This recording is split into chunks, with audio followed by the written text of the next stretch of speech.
So I said I'd be back with more words, and here I am. Let's start with whole child. That's 2 words put together, but it's a concept you need to understand. It is not benign in any way. You will usually see it in conjunction with the concept of wellness or belonging. They'll all be mishmashed in there. And they mean it. When they say whole child, they mean your whole child. Hook, line, and sinker. Mind, body, and soul. Yes, soul. Spirituality, belief system, worldview. The whole child. If need be, down to the DNA and cellular level once they get the proper dosages of medication into them that they think they need to be addicted to or dependent on for their entire lives so they can remain malleable and never quite wake up and unplug themselves from the matrix. But I digress. Whole child is not just a red flag. It's a sea of red flags, and that is your cue to be the bull. Yeah. You pretty much need to ram that with all you've got. All right. The next one, of course, is belonging. They want you to think it means that your child feels welcome, that they belong, that they aren't an outcast or an outlier or, somehow don't fit in.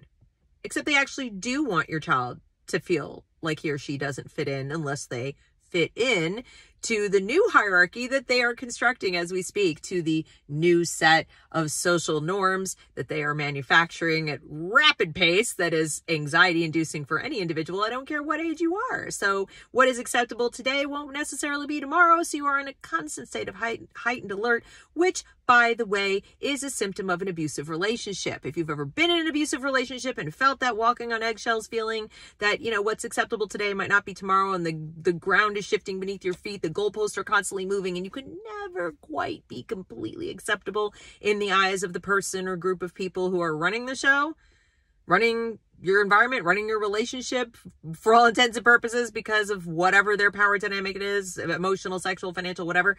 It's the same. It's the same thing. The sick part is it's adults, largely employed by the state, doing it to small children, helpless children. So there's that. So belonging doesn't mean what you think it does. And even if it did, that would be dysfunctional and toxic.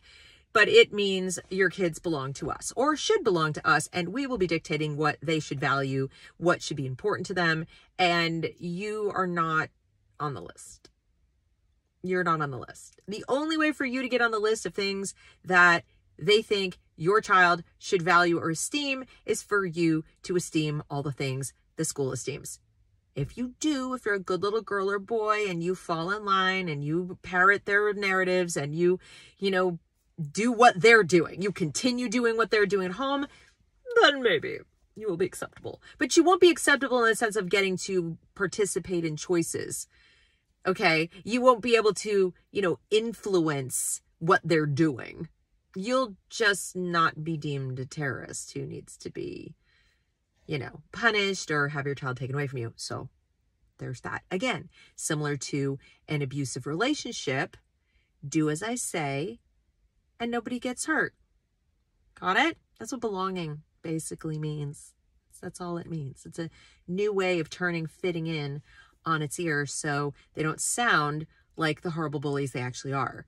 Because the way it would sound if they were telling the truth is, we want to create an environment where your child feels pressured to fit in to the new norm, the new normal, the new things that belong in the new world and the new world order that we are building as we speak. And since we don't exactly know what that is yet, your child's going to have to be very, very flexible and malleable and empathetic. Which brings me to empathy. Sure, you've heard that word 100 million times. It's been weaponized. So it no longer means what you think it means, okay? See, true empathy is something you cannot command. You cannot demand. You cannot teach. You learn empathy by experiencing empathy from your parents, typically. So when you're a very small child and you're lying in your crib and you're scared and you're hungry and you have a wet diaper and you cry and you're like, I have feels, okay? And mom or dad or caregiver comes and responds to your cry says, oh, and takes care of you and responds to your needs and makes your feelings of whatever you're feeling important to them and demonstrates that. So it goes from crib to then you're a toddler, or you haven't, I fell down, I'm sad, I'm this, I'm that, or I'm happy. I'm so happy. Look what I did. I found a ladybug. Isn't it cute? And your parent says, that's wonderful, or whatever. That's how they learn that your feelings matter as much to other person. They care about how you're feeling, and they're willing to like crawl around in that emotion with you. Happiness, sadness, anger, whatever it is, they're going to come down into that little hole or climb up that ladder and be there with you and just be there for you. Okay? That's empathy. Very often, empathy for negative emotions requires of the person expressing the empathy to go to that place with you. Like I said, climb down into the hole. And that means they may have to access a negative emotion in themselves or a negative memory so they can feel what you're feeling. If they've never experienced it, we talked about abusive relationship, if you've never been in one and you're trying to comfort someone who is in one, empathy is not going to be something you can really do directly. You might have to conjure up, like, what was the most abusive situation I was ever in? I'll tell you, I was bullied in school once. That felt pretty crappy. Okay, I'll go there. I'll go back to that feeling so I can try to be there for my friend, so I can relate in some way for my friend. That takes an enormous amount of courage and strength to want to do that. It's also a very giving thing to do. You have to voluntarily want to do it. And if you choose not to, because it's too painful to go back to your own memories of abuse or your own memories of bullying or whatever, that's okay. And a person who's feeling sad or whatever it is wouldn't demand it of you unless, of course, they're a bully and a narcissist. So, if the person is feeling crappy and you say, I'm so sorry you're going through this. I wish I could be there for you right now, but I'm just not able to. But I hope things get better for you and they move on. That's not empathy, that's sympathy. And that's okay.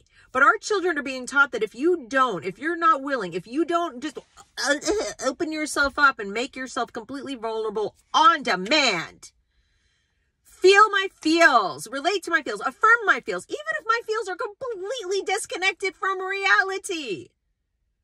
They will not use my preferred pronouns. They are hating me and causing me harm. And of course, that's something you have trouble relating to because it's so disconnected from the realm of reality of things that should cause that level of upset, demanding language that words would harm.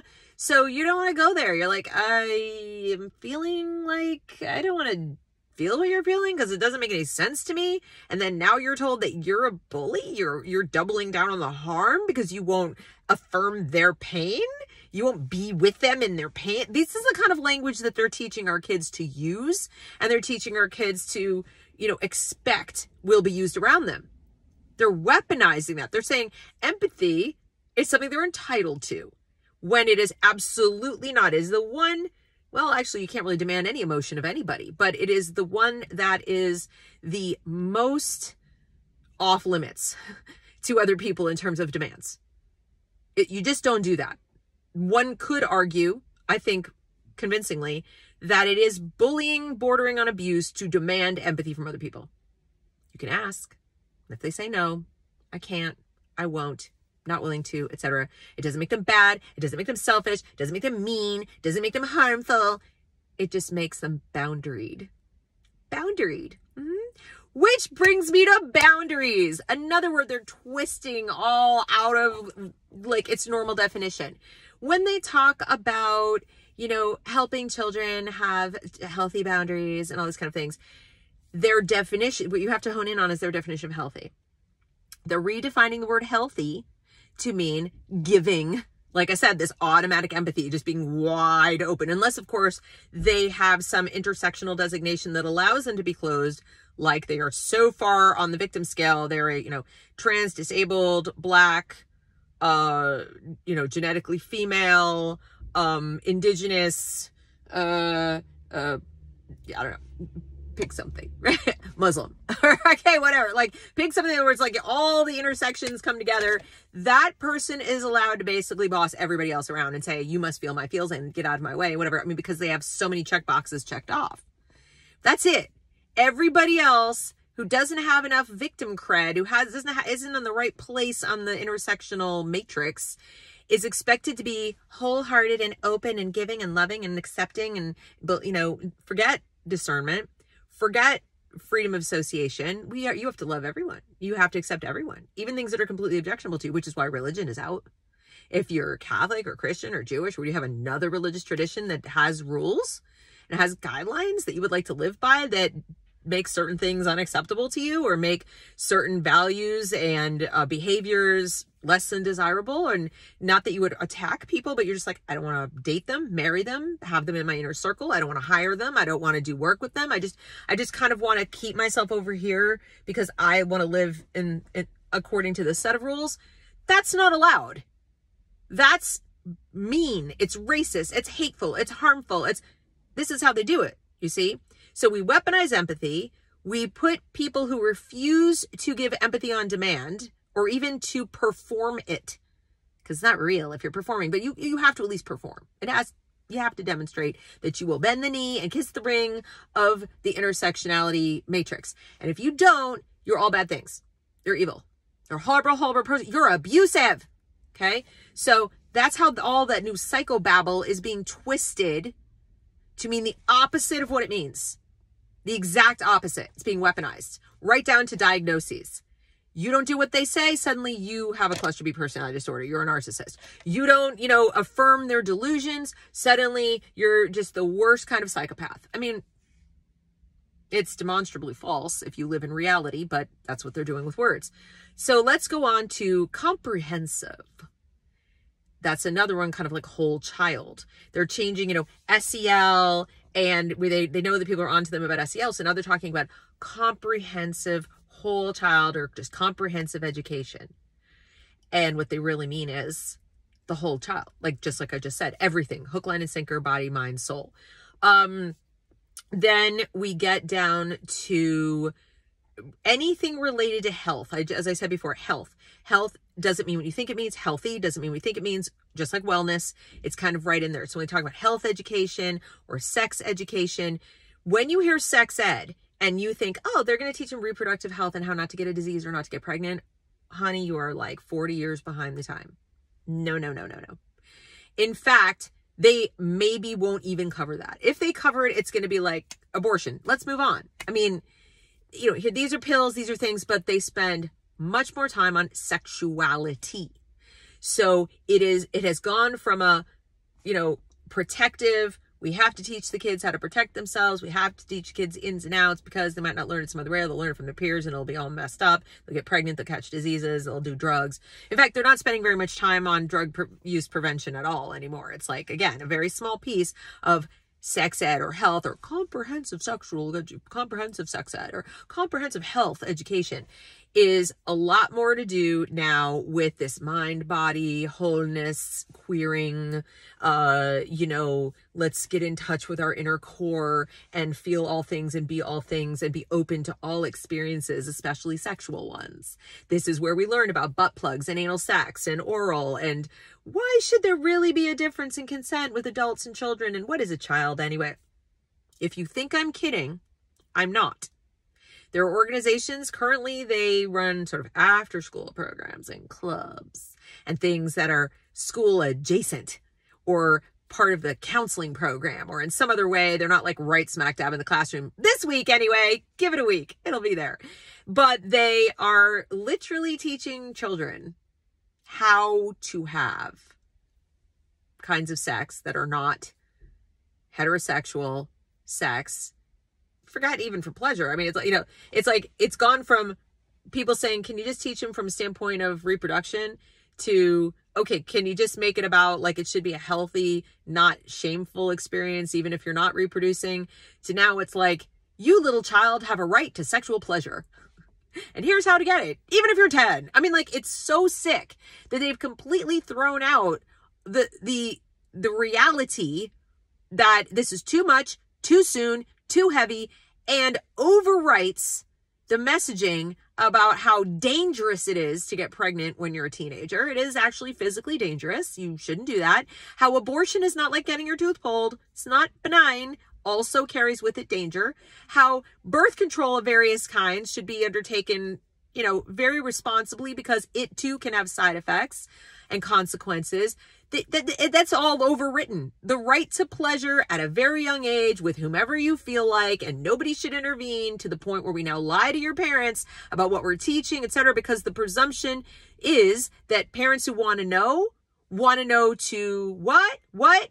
Oppress the child and deny them their right to pleasure, as if the only way you can get pleasure as a 12-year-old is from sex. So we're teaching them that sex, far from being a pleasurable activity within a committed relationship, or a pleasurable activity within a marriage, or a pleasurable activity that happens to maybe produce a baby someday, or even a pleasurable activity that you might, you know, do with somebody you care about, is becoming purely recreational. You have a right to it. And then we turn around and wonder why there are porn addicts, or wonder why there are people who are aggressively angry at people who won't have sex with them. They feel like they have a right to it. This is all connected. These things are not separate. You know, when you see people go, I don't get where this notion comes from with these TRAs that a lesbian who won't sleep with them because she doesn't want to be with somebody with a penis is like denying them something, or is some kind of hostile individual. Like, where did that concept come from? Right to pleasure, anyone? Right? Right to comfort, anyone? This is all connected. This is all part of a mindset that, you know, me. They say we have to go against the me to form the collective. And while they're doing it, they're creating an army of malignant narcissists. And yes, of course, they want a collective to be the value. Why? Because in the collective, in order to belong to the collective, you have to do what I say. It's like everybody just becomes this angry sea of bullies that can be made to do whatever the person who validates them wants them to do. And that's what cults do, by the way. Cults usually have like one leader or a small group of leaders, whatever. And when they want to activate their followers to do something against a perceived enemy or to the benefit of the leaders, whatever, all they have to do is flip the little switch that triggers the individual members of the cult, not just to feel like the whole is being attacked, that works, but to feel like they personally are being attacked. Because as long as their views align with the collective's views, as long as they're of a hive mind, the effect will be the same. The effect will be the same. So if an individual TRA says, you want to have sex with me and that's terrible, but like every other person who's trans goes, get a grip, dude. It's not going to work, right? So you have to get each individual wrapped up into believing that their existence, their identity is so tied to the collective's worldview that they literally are an avatar for the collective. So it's like this weird, like a giant narcissist broken into millions of little chunks, if that makes sense. An existential threat. This is why you'll also hear the word for all. Your words, for all. And you'll hear phrases like, if one is threatened, we're all threatened. That's where that comes from. Are you catching on? The one for all and all for one. You know, it sounds so great, but they mean it literally. There's no, yeah, I don't want any part of this all. You're not allowed to leave. Just like a cult. Look what happens to detransitioners when they try to leave. Nothing good. Death threats, turf, etc. These people were destroyed. So they're hurt on both ends. They're hurt by the people who lied to them to get them to do things to their bodies. And they're hurt by the people who don't want to let them go from the hive mind. So that's what for all is, and comprehensive and all this other stuff. So these are the ones that came up today. I wanted to add them to the list. I'm sure I'll be back again. There will be more. I can hear some of you. I know. I can actually pick out names of people watching this in my head who are sitting there going, Deb, you forgot, and you forgot, and you forgot. Go right ahead. Put them in the comments. I'll make another one tomorrow. We'll do this every day until we cover all the terms. I could be making one of these for the next year probably, because one thing you need to understand about these people is they use language as a weapon. You can't possibly keep up. And that's why I will end every one of these videos telling you the same thing. If you don't immediately understand what they're talking about, or if you do immediately, you think you immediately understand it, but it's something like super lovely and benign after all of this mess that you know isn't, red warning flag. You need to dig and figure out what they're really trying to do. Okay? So that concludes today's version of Woke Words. Hope you have a good one.